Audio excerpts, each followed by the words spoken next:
Ваше Високопреосвященство, з нагоди 50-річчя вашої архієрейської хіратонії вас вітають недільні школи Спасо-Преображенського кафедрального собору та храму всіх скорботних радість.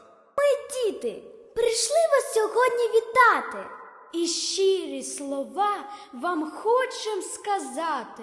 Нехай вас Господь оберігає, І мудрість ваша всіх надихає.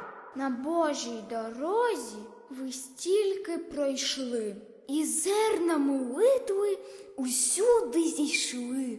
хай Господь вас оберігає, сил, здоров'я завжди посилає. Новая літо, нова